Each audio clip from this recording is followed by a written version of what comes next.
অবশেষে মালয়েশিয়ায় বাংলাদেশি কর্মী নিয়োগে বিতর্কিত ডিজিটাল পদ্ধতির তুরাব প্ল্যাটফর্মটি বাস্তবায়নের সিদ্ধান্ত থেকে সরে এসেছে দেশটির সরকার। এটি বাংলাদেশি বংশোদ্ভূত মালয়েশিয়ায় টাইকুন খ্যাত প্রভাবশালী ব্যবসায়ী আমিনুল ইসলাম আব্দুল নূরের প্রতিষ্ঠিত বেস্টিনেটের তৈরি।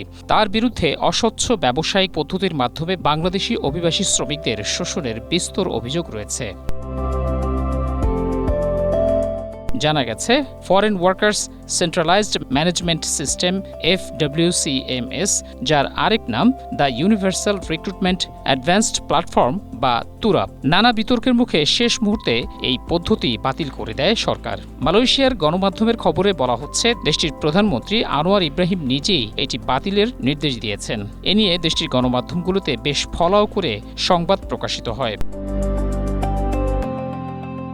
এসব খবরে আরও বলা হয়, ডিজিটাল এই সিস্টেমের বিরুদ্ধে মালয়েশিয়ার রাজনীতিবিদ ও সুশীল সমাজের পক্ষ থেকে সরকারের ওপর বেশ চাপ সৃষ্টি করা হয়েছিল। দেশটির সাবেক অর্থমন্ত্রী রাফিজি রামলি এই পদ্ধতিটির অস্বচ্ছতা ও অনিয়মের অভিযোগ তুলে তীব্র সমালোচনা করেন। তবে বেস্টিনেটের পক্ষ থেকে এই সমালোচনার বিরোধিতা করে প্রতিষ্ঠানটি দাবি করেছে যে FWCMS বা তুরাব ছিল সরকারের অনুমোদিত এবং আন্তর্জাতিকভাবে স্বীকৃত একটি প্ল্যাটফর্ম।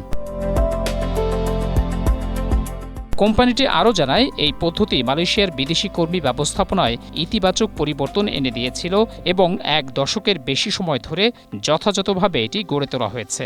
বেস্টিনেটের আরও দাবি, এই প্ল্যাটফর্মটি ব্যবহারের ফলে মালয়েশিয়া সরকারের কোনো অর্থ খরচ হতো না। তবে অভিবাসী নিয়োগে অস্বচ্ছতা দেশটির ভাবমূর্তি ক্ষুণ্ণ করতে পারে এমন আশঙ্কায় তুরাব বাতিল করা হয়েছে বলে জানিয়েছেন সংশ্লিষ্টরা। মহসিন কবির, এশিয়া পোস্ট।